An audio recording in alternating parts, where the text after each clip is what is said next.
posibilidad ng tagumpay o kabiguan, ng ligaya o lungkot.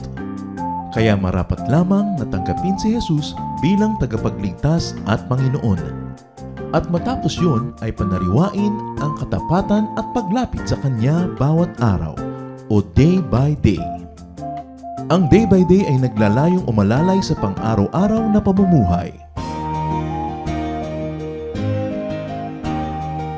Narito po si Kuya Ed Lapis sa mensaheng pinamagatang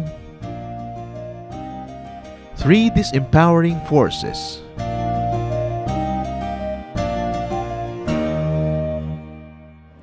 Isa po sa mga kilala na character sa Greek mythology, si Achilles.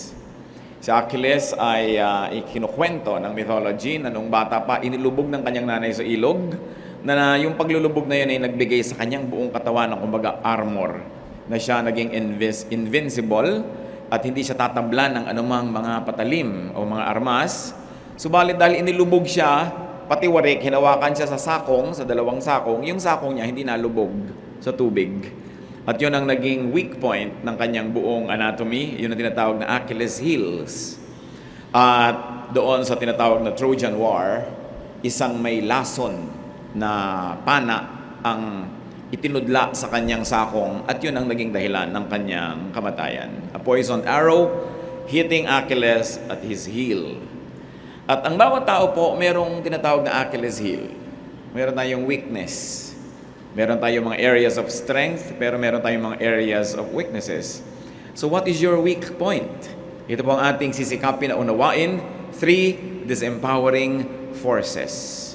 3 sobrang magpahina na mga kapangyarihan na dapat nating kilalanin at mapagtagumpayan. Aming Diyos, salamat sapagkat kayo Diyos ng pagpapatawad. Lumalapit kami lahat sa iyo, Panginoon. Kinikilalang may pagkukulang, may mga pagkakamali kami, Panginoon. Patawarin niyo po kami. At ang pagpapatawad na yan, Panginoon, naniniwala kaming ginagawad niyo sapagkat ito inyong pangako. We ask you to forgive us, cleanse us, restore us through the blood of Jesus. And in your grace, O God, we come. We ask you, Lord, to bless us. Patahimikin niyo po ang aming puso at nasa ganun kami ay makapag-focus ng aming attention sa inyo. Alisin niyo po ang aming mga alalahanin, ang aming mga kinatatakutan, ang aming mga nerbyo sa buhay, ang aming mga alalahanin, nerbiyos, mga selos, mga galit, inggit, lahat ng mga negative feelings sa ito, Panginoon, aming sinusuko sa inyo. At ang dalangin namin, kapayapaan nyo, maghari sa aming puso at maging kapakipakinabang sa amin ngayon ang inyong salita. Mangusap kayong may kapangyarihan, palayait, palakasin nyo kami. Sa ngalan ng iyong anak na si Jesus, kami nananalig na dibigin nyo ang dalangin ito. Ang atin pong pagtutuunan ng pansin ay isang kabanata sa buhay ni Samson na meron ding Achilles heel. Meron siyang isang weak point at isang weakness. Ang buhay po ni Samson ay nung mga 1200 to 1000 BC. Kasagsaan ng pananakop ng mga Philistines sa mga anak ng Israel. Aping-api ang mga Israelites sa panahon na yon. At doon naman dumating si Samson na tinawag ng Panginoon para maging isang bayani ng kanyang lahi. Judges 13:2-5. Manoah had a wife who remained childless. The angel of the Lord appeared to her and said, "You are sterile and childless, but you're going to conceive and have a son. No razor may be used on his head, because the boy is to be a Nazirite, set apart to God from birth. And he will begin the deliverance of Israel from the hands of the Philistines." Ang lahing Israel, laging inaapi, kinakawawa, sinasakop ng mga Philistines, wala silang hero. Wala silang magaling na mandirigma, wala silang pambato. At isang babaeng hindi magkaanak, barren, ang siyang kinausap ng anghel isang araw, sinabi niya, ikaw ay magkakaroon ng anak na lalaki, at ito ay special child, Nazirite. Mga Nazirites po ay hindi nagpapagupit ng buhok, hindi sila dinadapuan ng blade o gunting ang kanilang buhok o anit, hindi sila umiinom ng alak, sila ay nakatalaga sa paglilingkod sa Diyos. Kaya lang, ang taong mga Nazirites ay tao rin, tulad ng karaniwang tao, kaya lang binigyan sila ng extraordinary na tungkulin. At yon ang magiging buhay nitong si Samson. So Samson was born. He was a hero. He was miraculously conceived. His birth was announced by an angel. He was empowered by the Spirit of the Lord to perform amazing feats. And he was listed among the heroes of faith sa Hebrews chapter 11. Kakaiba ang credentials nitong si Samson. Marami siyang gagawin para sa kanyang bayan. Bibigyan siya ng kapangyarihan na gawin yun. Pero sa kabila ng lahat ng yon, siya isa pa rin karaniwang tao tulad ng mga ibang tao. Meron din siyang weakness. Judges 16:4-6. Sometime later, he fell in love with a woman whose name was Delilah. The rulers of the Philistines went to her and said, "See if you can lure him into showing you the secret of his great strength and how we can overpower him so we may tie him up and subdue him. Each one of us will give you 1,100 shekels of silver." So Delilah said, "So Samson, tell me the secret of your great strength and how you can be tied up and subdued." Hindi ko na iisa-isahin pa ang mga sobrang lakas nitong si Samson, pero talagang kinatakutan siya ng mga Philistines at parang ang buong bayang Philistines ay mapapasuko ng isang tao lang, si Samson. Kaya yung mga tribal leaders ng mga Philistines, kinuusap si Delilah sapagkat si Delilah ang naibig nitong si Samson. Sa dinami-rami ng babae sa kanyang tribo, doon pa siya umibig sa kalaban, Philistine woman. So yung mga leaders sinabi, babayaran ka namin ng mahal, alamin mo lang ang sikreto ng kapangyarihan niya. Pag nalaman mo yan, ay matatalo na natin siya. Magbabayad kami, tigi-tigi sa kaming lahat ng malaking halaga sa iyo. So itong babae, obviously, was not really that much into Samson. Hindi gano'n ang pag-ibig, sapagkat nasuhulan. At sabi niya, sabihin mo naman sa akin kung ano sikreto mo, bakit ka sobrang malakas. Maraming beses na nagpaulit-ulit ng pangungulit itong babaeng ito. At tuwing nangungulit siya, hinihingi niya ang sikreto ni Samson. Ang ibinibigay ni Samson, ibang kwento. So ngayon, gagamitin na nila ngayon yung nalaman nila, pero hindi pala dahil hindi yun ang tunay na sikreto ni Samson. Mananalo pa rin si Samson sa mga labanan. Hanggang ayaw nang tumigil ng babaeng ito ng kauungot kung ano ba talaga ang sikreto ni Samson. Judges 16:15-17. Then she said to him, "How can you say I love you when you won't confide in me? This is the third time you have made a fool of me and haven't told me the secret of your great strength." With such nagging, she prodded him day after day until he was tired to death. So he told her everything. So dinaan niya sa arte. Akala ko ba mahal mo ko? Ba't di mo sinasabi yung totoo? Nagtampo-tampo si babae. Kung ano-ano sinasabi mo, hindi pala yun. Kung talagang mahal mo ako, dapat sabihin mo sa akin yan totoo. Huwag kang maglilihim sa akin. Wala tayong lihiman, etc., etc. At sa hindi niya pagtigil, sobrang narindi na itong si Samson. Sinabi na niya ang lahat-lahat. To make a long story short, nalaman nila na ang lihim ni Samson yung kanyang mahabang buhok, na hindi ito dapat gupitin. So minsan natutulog si Samson sa kandungan ni Delilah, ginupit niya ang buhok. At pagkatapos tinalian niya si Samson. At tinawag niya yung mga Philistines, at nung dumating ang mga kalaban, hindi nakalag ni Samson yung tali niya na dati kayang-kaya niya. And he was captured. Samson died a very tragic death. Nevertheless, a very heroic one. Pero ang nangyari sa kanya lahat yan dahil sa pag-ibig.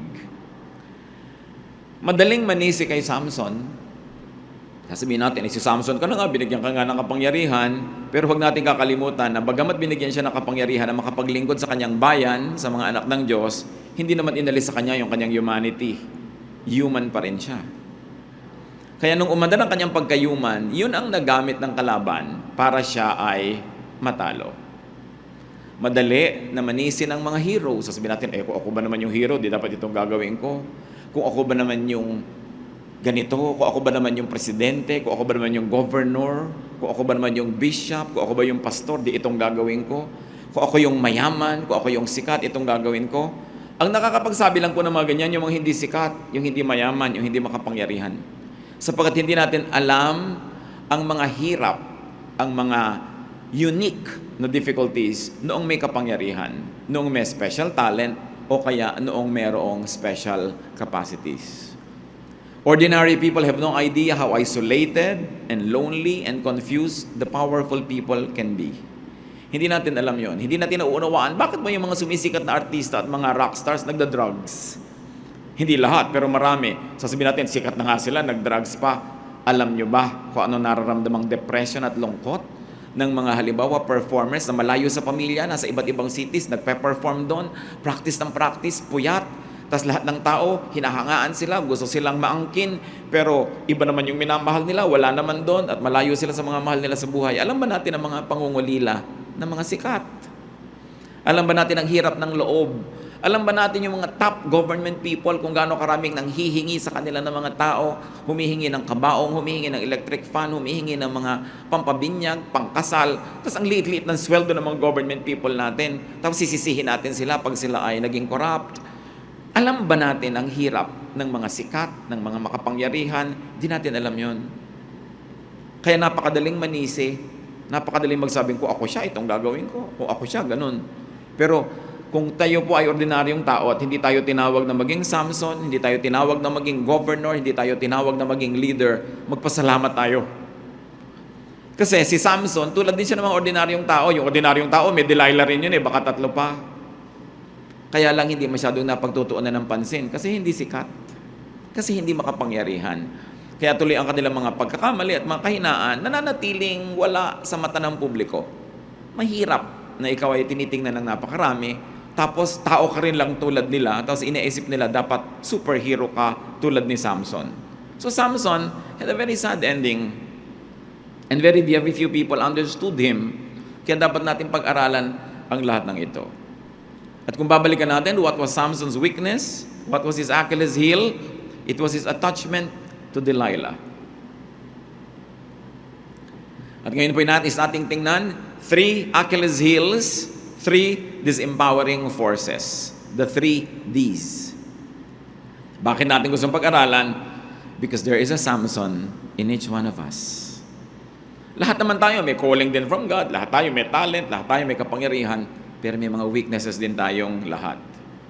What was one D that was a disempowering force in the life of Samson? It was a wrong and unsuitable devotion. In that case, it was a devotion for Delilah. Normal namang umibig, hindi naman talaga napipili ang iniibig. Mapalad yung tao na hindi niya kailangang magkaroon ng posisyon, ng responsibilidad sa bayan, sapagkat mas malaya siyang umibig. Ang nangyari kay Samson, nagkaroon siya ng wrong devotion. Love for the wrong person. Pero sino ba sa atin ang laging right person ang namamahal? Nagkakamali ang tao, lalo't tumibok-tibok ang puso. Nakakalimutan ng karunungan, nakakalimutan ng katalinuhan, nakakalimutan ng lahat-lahat pagka umandar si pag-ibig. At ganun ang nangyari kay Samson. It was a wrong devotion for a person. Sometimes it's a wrong devotion for an idea. Nagiging weak point natin yan. Meron kang pinaniwalaan na isang philosophy, isang ism, isang religious thought, at yun ang naging weakness mo, kaya nagkaroon ka ng maraming downfall. Sometimes it is a devotion for a wrong thing. Isang maling pangarap o isang maling material na bagay. Ano ang wrong kung ganon? What is wrong? What is the wrong love? Who is the wrong person? What is the wrong idea? What is the wrong thing? There can be many meanings, but one is that which God calls wrong. So pag tinatawag yun ng Diyos na wrong, di wrong. Ngayon, hindi po lahat ng tinatawag ng relihiyon na wrong, tinatawag din ng Diyos na wrong. Alam nating mas mahigpit ang relihiyon kaysa Diyos sa marami mga bagay. Kaya dapat din, pag nagmamature ka na sa pananalig, na paghihiwalay mo kung ano lang yung opinion ng religious system at ano yung talagang sinasabi ng Diyos. But what is wrong, that which God calls wrong? Also, what is wrong, that which does not do you good? Hindi nakakabuti sa'yo, di wrong. That which is not good to you, that which is not good for you, di wrong. Kahit ano yun. Pero mula nung nasangkot ka doon, nalugi ka na. Nakalugi-lugi ka na. Nakaluoy-luoy ka, nalanta ka, nalungkot ka, nasalanta ka, nawasa ka, di wrong for you. Kahit pa maganda, kahit pa kaibig-ibig, kahit ka nais-nais sa biglang tingin, pero it is a bad bargain. In other words, naglalagay ka ng pag-ibig, hindi naman nasusuklian. Naglalagay ka ng hirap, hindi naman na papantayan. Nagtatanim ka, hindi ka naman umaani. Di wrong for you. Yan man ay isang pangarap, yan man ay isang mithiin, isang tao, isang bagay. What is wrong for us? That which makes you a loser. God wants you to be a winner, not a loser. Kaya pag nararamdaman mo, teka, sobrang talong-talo naman yung tao sa deal na ito, then it's a wrong deal for you. Sobrang talong-talo yata ako dito sa profession na ito. Hirap na hirap ako, wala ako napapala. Then it's a wrong profession for you. Sa lugar na kinakalagyan ko ngayon, sobra akong dehado, sobra akong kawawa. Then it's a wrong place for you. Dapat maganda yung bargain. Meron kang binibigay, merong bumabalik sa'yo. Yun ang rule ng mathematics, rule ng balance, rule ng nature. Yun ang law of God.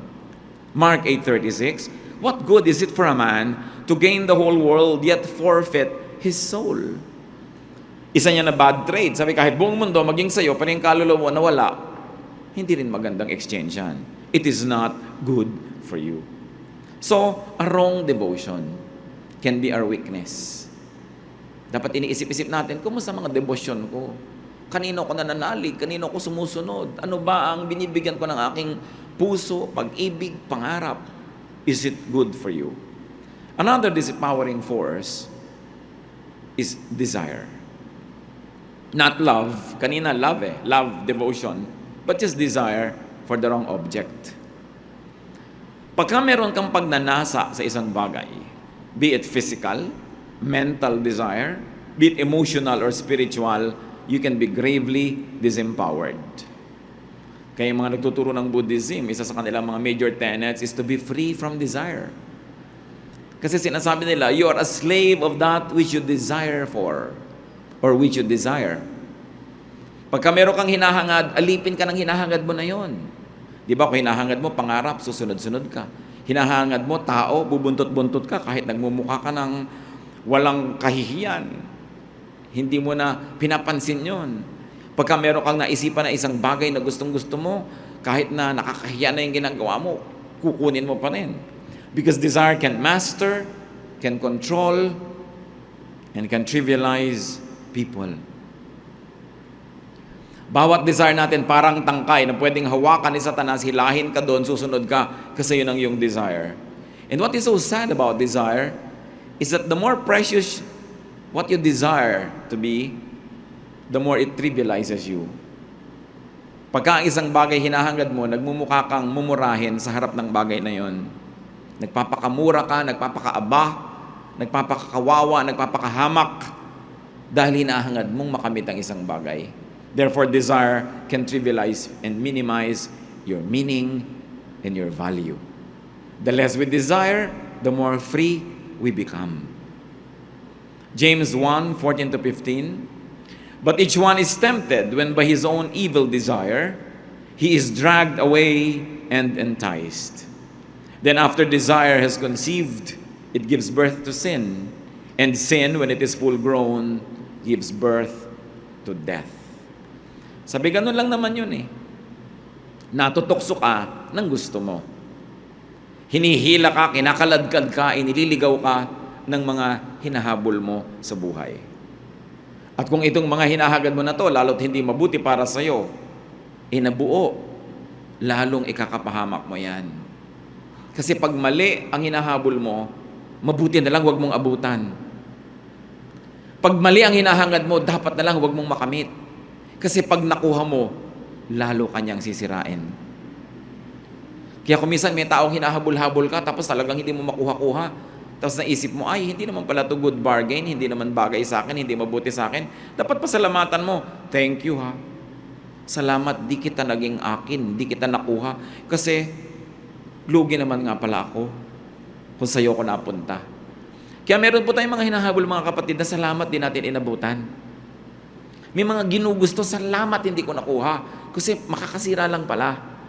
Kaya hindi lahat ng mga kabiguan na ganyan dapat ipagluksa. Kung minsan isang hakbang paatras lang yan, yung pala 3 hakbang abante ang katumbas. Kasi hindi nangyari, nakabuti palalo sa'yo. It is very, very important that we learn to control our desire, especially for wrong objects. Na natututo, natitrain ang ating isip na pumili ng tama. Totoo, nagkakamali tayong lahat. Alam mo na yung mali, yung mga nagawa mo. Di ba nangyayari sa ating lahat yan? Pero habang nagkakamali ka, dapat natututo para pakonti ng pakonti yung mga pagkakamali. Genesis 4:7, if you do what is right, will you not be accepted? But if you do not do what is right, sin is crouching at your door. It desires to have you, but you must master it. Hindi yan crouching tiger, no? Yun daw, alam niyo yung mga tiger na naka-crouch o mga lion, yung nakaupo sila na handang tumalon para ka kuhanin. Sabi, yung nakaabang daw sa labas ng pinto mo na gano'n, kasalanan, nakahandang sumalakay. Nag-iintay lang ng pagkakataon. Sabi, nawa matuto kang pumili. Kasi nakaabang sa'yo ang mga gustong manira. So desire, katulad ng devotion, dapat pinag-iingatan. At isa pa pong D, sa ating tatlong disempowering forces, darkness. The dark side. Everyone has a dark side. Lahat ng tao, mayroong isang madilim na bahagi ng kanyang puso. Meron siyang natural na tendencing magkamali, gumawa ng mali, at kumisay, ikatuwa pa kuminsan yung mali. The dark side. Meron tayong ganon. Habang ang tao ay naglalakad sa balat ng lupa, meron pang tendency na yung dark side na yun, mangibabaw. Araw-araw pumipili tayo. Ano bang paiiralin ko dito? My bright side or my dark side? Meron akong kinagagalitan. Anong papairalin ko? My dark side or my bright side? My good side or my bad side? Laging nandun yun eh. Habang humihinga pa tayo at nagsusuot ng katawang lupa na ito, hindi yan lubos na matatakasan. Ang kailangan lang nilulupig, pinapaliit, minimize ang effect sa ating buhay. Ephesians 5:11, have nothing to do with the fruitless deeds of darkness. So let us always try to edify the bright side and be careful with people who push us into our dark side. Kung meron po tayong dark side at meron tayong light side, may mga tao na pag silang kasama natin, inaakay nila tayo patungo sa dark side natin.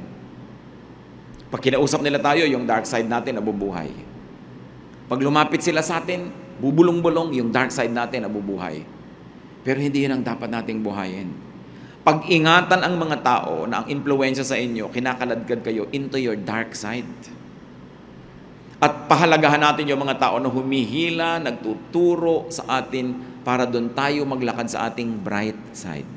Laging choices ang mga bagay na yan. So there's the dark side that can be our weakness, and there's also the so-called dark secrets. Sabi sa 2 Corinthians 4:2, rather we have renounced secret and shameful ways. May mga secrets. Dark secrets can be our masters. They can be our oppressors. Kasi siyempre, may sikreto, ayaw niya mabisto. Sa takot niyang mabisto, nagiging amo niya yung secret. Namamanipulate siya because dark secrets can become Satan's and evil people's hold on us. So mga kapatid, dahil lahat ng tao ay nagkakamali, at halos lahat ng tao, maliit man o malaki, may dark secret. If you fall into an error, if you fall into your dark secret, pray that you get out of it at once and move towards the light. Naglalakad ka eh. Nahuhulog-hulog ka. Pero pag nahulog ka, ang mahalaga, sumampa ka na agad. And if you have to choose between one, going into deeper darkness, or number two, getting out into the light, choose the latter. Ano ibig sabihin natin? Isa ka halimbawa na babae, may boyfriend ka, and you become pregnant, at tapos biglang nalaman mo, ayan, pregnant ka pala. Dark secret yan, di ba? Hindi mo naman proudly sasabihin sa magulang mo, mami, buntis ako. It becomes a dark secret. Pero may maghihila sa'yo. Magpa-abort ka. Di ba? It is a darker secret. O merong aminin mo na, sabihin mo na sa magulang mo. Yun yung sinasabi natin na pwede kang hilahin into a darker secret pa or choose to go to the light. Pareho yung mahirap gawin. Kaya ang mas mainam gawin ng mga taong kumikilala sa Diyos lalo na, mahirap man, doon ka na sa liwanag. Magsabi ka na. Kesa sa maobliga ka pa na gumawa na naman ng isang madilim na lihim at magkakandalubog-lubog ka na doon. Merong mga anak natin biglang naging drug dependence pala, hindi natin alam. Natatakot magsabi. So ang nangyayari, inililihim na lang ng todo, lalo silang lumulubog. Kasi tayong mga tao, pag meron tayong mahal sa buhay, meron tayong kamag-anak, meron tayong kaibigan na nahulog, natumba, nalagay sa isang dark secret, we must be encouraging enough so that they'll come out and say, I fell into this, sorry, I learned my lesson, and then matuto at iwasan na yon. Kesa sa natatakot sa atin, paparusahan natin, pahihirapan natin, lalo nating itinutulak na ipakalihim-lihim yung lihim nila. Kaya po ang ministry ni Jesus is a ministry of forgiveness. A ministry of restoration. Dahil sa alam ni Jesus, ang lahat ng tao ay nagkasala. Pagka hindi ka nagpatawad, ang lahat ng tao mapipilitan lang itago ang mga kasalanan nila. Ikubli, magpanggap, and to live in hypocrisy. That's why we, though it's difficult for us, to countenance this kind of difficulties coming into our loved ones' lives. But if it does happen, dapat natin piliin is to love, to forgive, to restore. Kasi itutulak natin ang mga mahal natin sa buhay na lalo nang gumawa ng mali. Yung mga nakagastos ng perang hindi nila pera, sa takot na aminin yon, umuutang dito, umuutang doon, para tapal-tapalan, lalong lumalalim ang kanilang pagkakautang, lalong lumulubog sa kanilang kinakalagyan. We have to eliminate and minimize darkness. Ephesians 5:8, for you were once darkness, but now you are light in the Lord. Live as children of light. Huwag nating parusahan yung mga nagkamali na pagkatapos aamin para maituwid yung buhay. Hindi yun ang panahon para magparusahan. Panahon yun para magtulungan. Sabi nga nila, panapanahon lang yan. Who knows? Baka ikaw naman bukas ang malaglag dyan at mga ilangan ng ganun ding kabutihan at kabaitan ng iyong kapwa. 1 Thessalonians 5:5, you are all sons of the light and sons of the day. We do not belong to the night or to the darkness. Kaya pag tayo po'y nahulog sa kadiliman, agad-agad tayong umahon. Hindi na pinag-uusapan, ba't ka nahulog? Nahuhulog ang tao. Pero ang mahalaga, nagpapatagal ka ba dun sa pagkakahulog mo? Nahulog ka, natumba ka sa putik, bumangon ka. Ang pinag-uusapan, naglublob ka na ba talaga at ayaw mo nang umalis dyan sa putikan? We all commit mistakes. And the Lord said, kung sino ang walang kasalanan, mauna nang bumato. Alam natin na walang bumato doon sa babae. Kasi alam naman ng mga tao na bagamat nagagalit-galitan sila, gusto nilang parusahan yung nagkamali, pero sila man may mga pagkakamali rin. Ito po ang pinagkaiba ng tunay na Christianity sa ibang mga pananalig. Christianity is a religion of forgiveness. Nakakapagtaka lang kung bakit maraming mga Christian habang umuunlad ang pag-aaral nila sa Biblia, habang sila ay nagiging mas relihiyoso, kuminsan nagiging less forgiving. Nagiging mas mahigpit, mas mahirap kasama, at mas mahirap pagtapatan dahil hindi ka tatanggapin, hindi ka papatawarin. Hindi yun ang espiritu ni Kristo. That's the spirit of Phariseeism. That was the spirit of the religious leaders of the times of Jesus that He criticized. Nakakapagpalaya talaga ang tunay na espiritu ng Kristyanismo dahil hindi nangungonsinte, pero nagpapatawad at nagbibigay ng panibagong pagkakataon. Sapagkat ang tao, kailangan niya lagi yon, pag-asa, pagkakataon, a new beginning. If your loved one or family or friend, your brother or sister got deceived and fell into a dark cave, help him get out. The kindness you give now may be the same kindness that you might need to receive tomorrow. Restore your loved one. Huwag nating lalong-lalo na itulak ang mga anak natin, mahal sa buhay, sa lalong kapahamakan. May mga kwento ng mga nanay na nawawala yung anak nilang babae, tagal-tagal nilang hinahanap, tapos makikita na lang nila sa morgue, yung pala nagpa-abort, na-infect, namatay bigla, sobrang nag-bleed. Sasabihin ng nanay, anak, ba't hindi mo sinabi sa amin na ganyan ka pala? Sana natulungan ka namin. Pero, ba't natakot magsabi? Nagbibigay ba tayo ng mga signals na mataas ang standard natin na gusto lang abutin, pero pag nagkulang, mamahalin pa rin natin? Malinaw ba yun? Kaya maraming nagsisisi sa huli. Kasi yung pag-ibig nila, doon pa lang nila ipapahayag kung kailan huli na yung lahat. Dapat clear sa atin mga kapatid na ayaw natin ng mali, gusto natin ng maganda, mataas na standard. Pero pag ang mahal natin sa buhay, kinapos, alam nila dapat na ganun kalalim ang pag-ibig natin. Na saan man sila mahulog, kaya nating abutin dahil mahal natin sila. At pag ganun ang ating patakaran sa buhay, mawawala ng kapangyarihan itong mga dark forces that destroy us. Life is a gift from God to be lived in power. So anong ginagawa ng tao nagkakamali? Nire-restore para maging powerful siya uli. 2 Timothy 1:7, "For God did not give us a spirit of timidity, but a spirit of power." Kaya huwag tayo magpapatalo dyan sa mga tatlong D na yan. Nadadaya nila tayo kung minsan, dinadapuan tayo ng mga ganyang uri ng kapangyarihan na akala natin, kayang-kaya nila tayo. But God did not give us a spirit of timidity, but a spirit of power. And life is a gift to be lived in victory. Paminsan-minsan, nadadapa tayo, natatalo, pero hindi dapat yun ang general rule of life. Because God gives us victory. 1 Corinthians 15:57, "But thanks be to God, He gives us the victory through our Lord Jesus Christ." So kung babalikan natin ang kasaysayan ni Samson, and there's a Samson in each one of us, ano kaya ang ating Delilah? Ano kaya ang ating weakness? What could be that devotion or desire or darkness that can disempower you? That must be conquered by God's power. Eliminate, minimize, and avoid what disempowers you.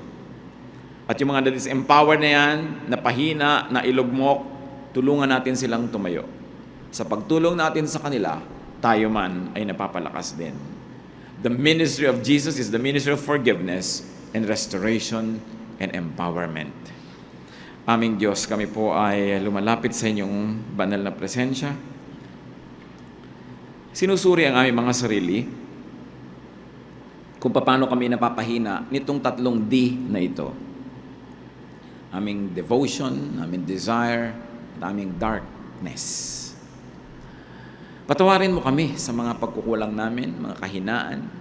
Punuan mo po ang aming mga kakulangan. At lalong-lalo na, Panginoon, kung kami nagiging judgmental, nagsasara kami sa mga nagkukulang, nagkakamali, nangihina, patawarin niyo rin po kami. Nawa, kung sakasakali, bagamat aming dalangin na huwag mangyari, pero kami mga malapit sa amin, mga mahal namin sa buhay, na sila ay madadapa, mahuhulog sa kanilang dark side, nawa maipahayag namin sa kanila bago pa mangyari yon, na walang patakaran ang aming pagmamahal, ang aming pag-ibig, na bagamat ang gusto namin is only the best, but the worst may happen and we will still be loving and supportive and kind.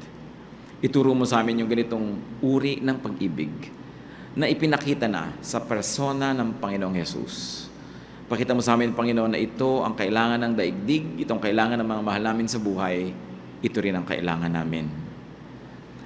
Linawan mo rin, Panginoon, ang aming isip, buksan ang aming mata, para makita namin kung ano yung mga kapangyarihang nagpapahina sa amin. At sa tulong mo, sa kapangyarihan mo, Panginoon, ito'y aming matanggihan, mapagtagumpayan, at ang buhay namin maipamuhay sa mabunga, masaya, at maliwanag na paraan. Magbulay-bulay tayo mga kapatid kung tayo ay merong mga disempowerments, mga kahinaan, panghihina. Nais ko manalangin. Sino man sa inyo ang pinagpaliwanagan ng Espiritu ng Diyos na nagsabi, at nasasabi nyo ngayon, oo nga, meron ako talagang kahinaan. I have one or at least one of those D's na nagpapahina sa pagkatao ko, sa aking personalidad. Maaaring ito yung aking darkness, maaaring ito yung aking devotion, o ang aking mga desire. Sino man sa inyo nagsasabing talagang meron akong kahinaan at nais nyo ngayon ilapit sa Panginoon, mananalangin tayo, tumindig kayo. Ilalapit natin sa Diyos at sama-sama tayong hihingi ng kapangyarihan, lakas sa Kanya. Purihin ang Diyos sa inyong paghahayag ng pangangailangan sa Kanya. Mga kahinaan na tuloy nagagamit ng kalaban para tayo takutin, para paliitin ang ating mundo, para tayo bigyan ng mga agam-agam Panginoon, tumitindig kami sa iyong harapan, kinikilala ang mga kahinaan namin. Kinikilala na meron kami mga desires or devotion or dark sides na sumisira sa aming pagkatao, sumisira sa aming magandang buhay at nagbibigay ng panganib para sa amin. Panginoon, patawarin niyo po kami. Linisin, palakasin. Inihahain namin sa iyong harapan ang aming mga puso, inihihingi, Panginoon, ng pagpapalakas ang aming mga kahinaan. At nawa sa tulong mo at sa aming Panginoon na pagpapasya, mawala ng mawala, mabawasan ng mabawasan ang control, ang influence, ang presence sa buhay namin ng mga kahinaan na ito. At ito, Diyos ko, nais naming palitan ng inyong pong kapangyarihan, ng inyong pag-ibig, ng inyong kabutihan.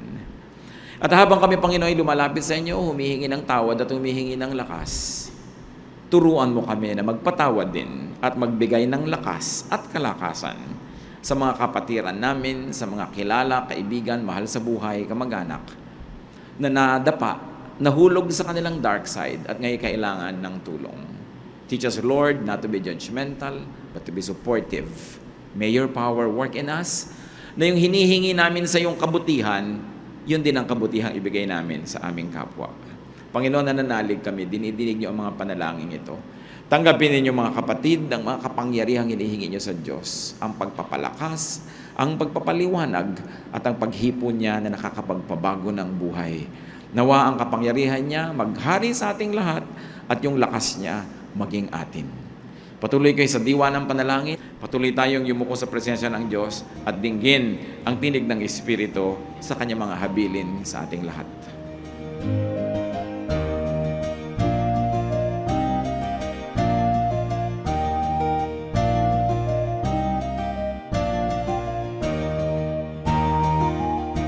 Ang katatapos pong mensahe ni Kuya Ed Lapiz ay pinamagatang 3 Disempowering Forces.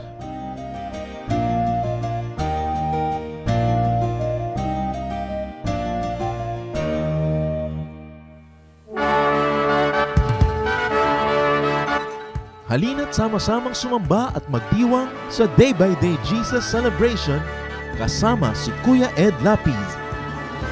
Bulwagan ng Panginoon PICC, one Sunday a month, Philippine International Convention Center, Rojas Boulevard, Pasay City. All other Sundays sa mga day-by-day mini-bulwagan ang pagtitipon. Para sa buwan ng Disyembre, gaganapin ito sa December 8, 2024. 8 a.m. ang First Jesus Celebration, 10 a.m. naman ang Second Jesus Celebration. Para sa iba pang detalye, bisitahin ang ating official Facebook page, Day by Day Friends.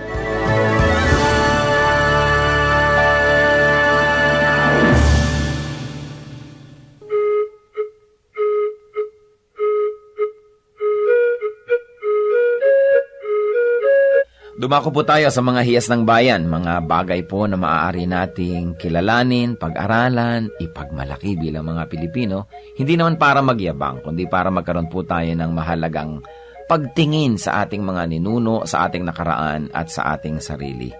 Sabi nga po, ang hindi lumingon sa pinanggalingan ay hindi nakararating sa paroroonan. Kaya mahalaga rin naman na atin pong pagbulay-bulayan, pag-aralan, yung mga karunungan ng ating bayan. At ngayon po ang ating hiyas na itatampok ay isang kasabihan.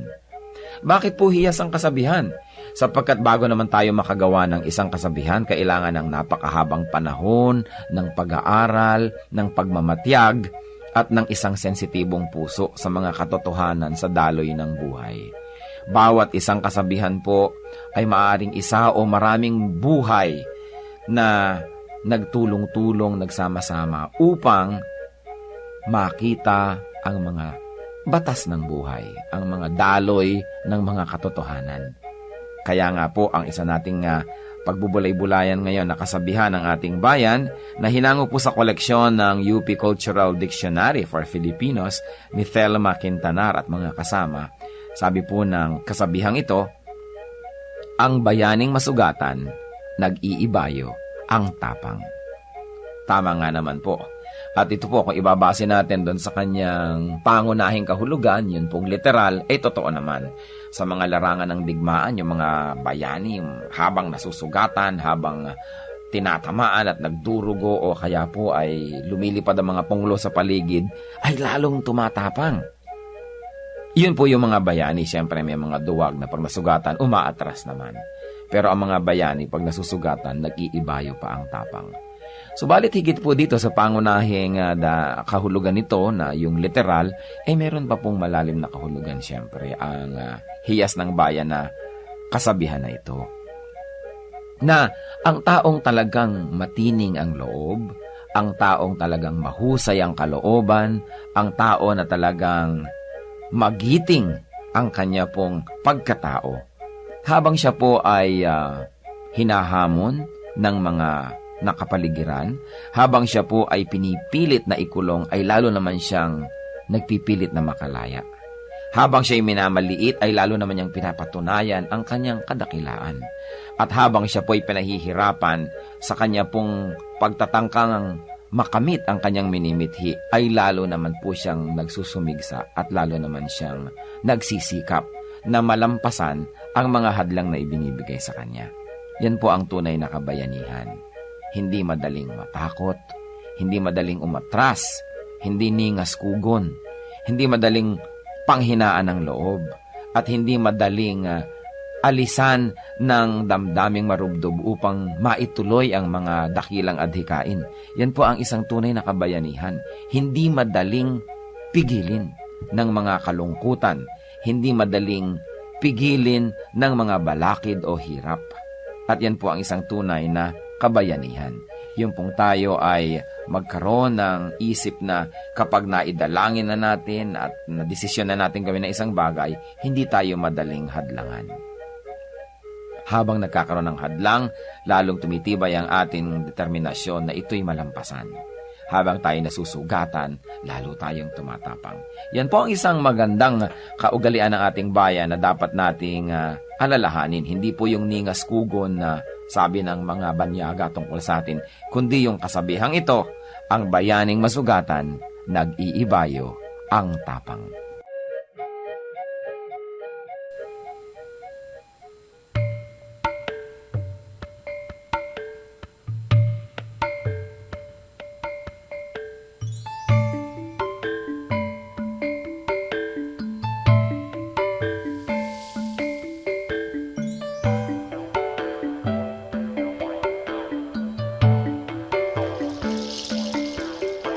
Sa aking paglalakbay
Ay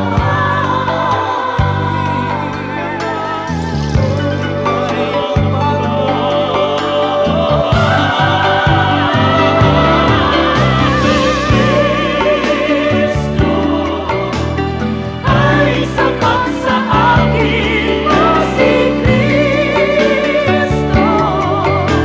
Siya'y sapat sa akin. Ang mga pangako niya ay tiyak na tutuparin niya. Kaya't ako'y wala nang pangamba.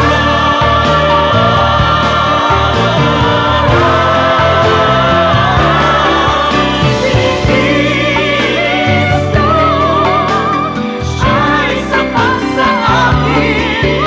Si Kristo siya'y sapat sa akin.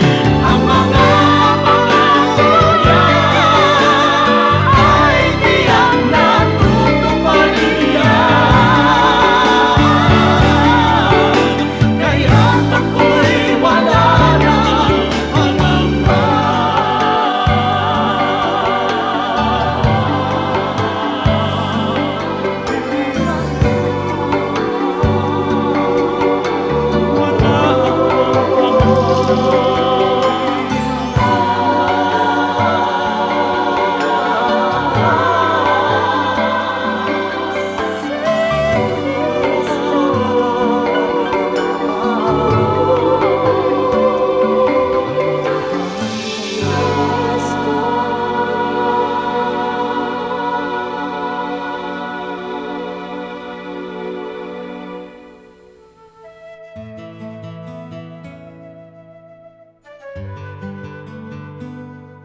Bakit ang mga eskwelahan napakahilig mag-field trip sa mga noontime shows?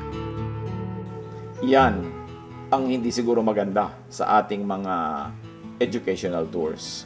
Dapat ine-emphasize natin mga museum, mga handicrafts, living traditions ng bawat bayan, mga galleries para ma-develop yung artistic taste and affinity with cultural heritage ng mga bata. Yun namang noon times yun sa papanood nila sa TV araw-araw kung gusto nila eh.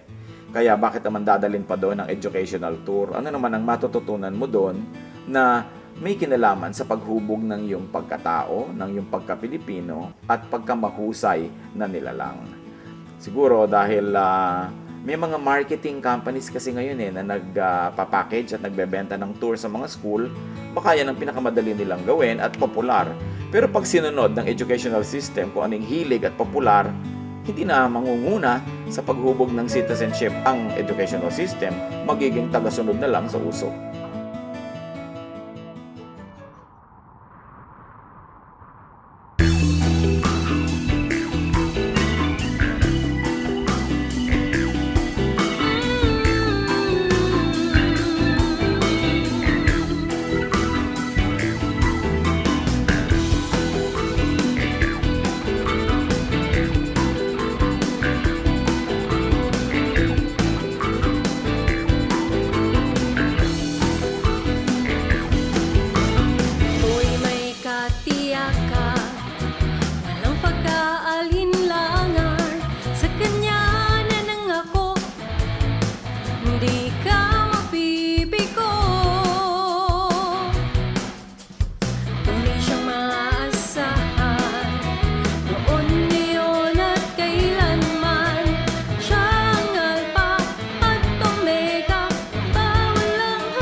kapayapaan sa gitna man ng kapighatian, pagkat siya ang kasama, ako'y di mangangamba.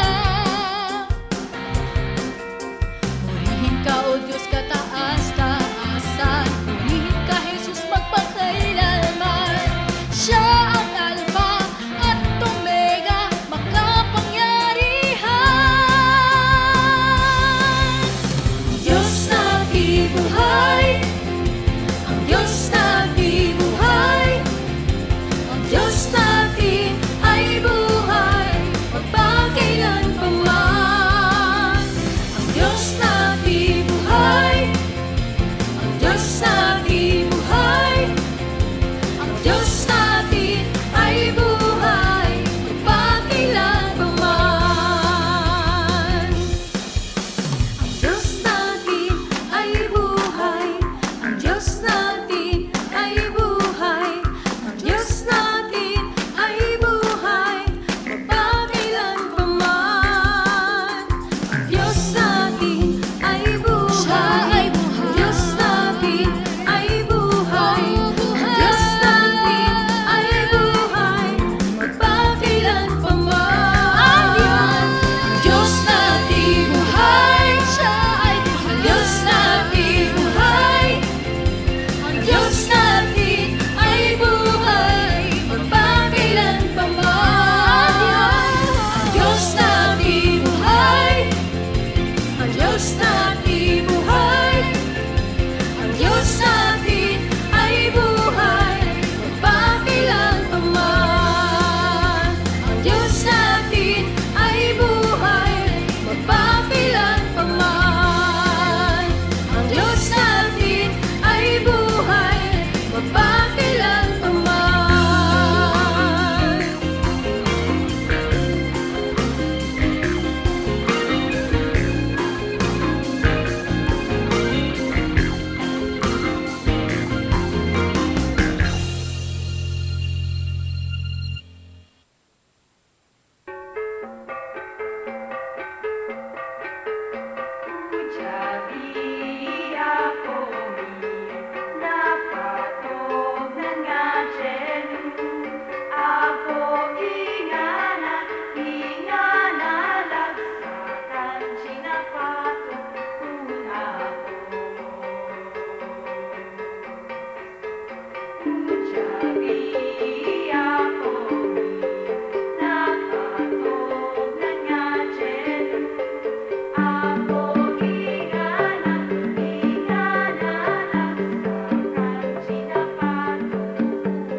Kung aming sasariwain pagdaloy ng lumipas na kasaysayan, mula pa ng nililok nyo ng labi ang larawan ng sandaigdigan. Sadyang nanatili, sadyang di nagbago ang kalikasan nyo, O Apo Diyos. Sadyang di mawari, sadyang di makanto, hiwaga ng kadakilaan nyo. O Apo Diyos, O Apo Diyos,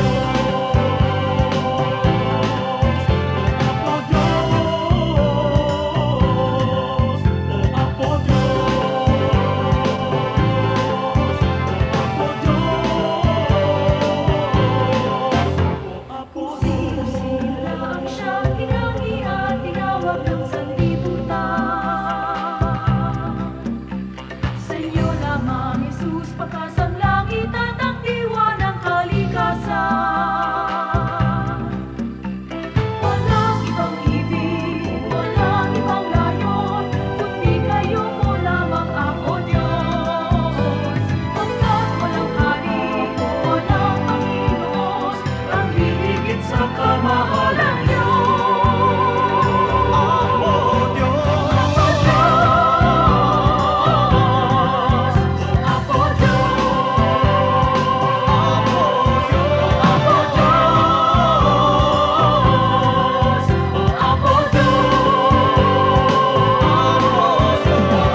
Oras na po para pansamantalang magpaalam ang programang Day by Day. Tayo po'y magsama-sama tuwing ika-6 hanggang ika-7 ng umaga, araw-araw. Magandang umaga po at mabuhay ang Panginoong Hesus!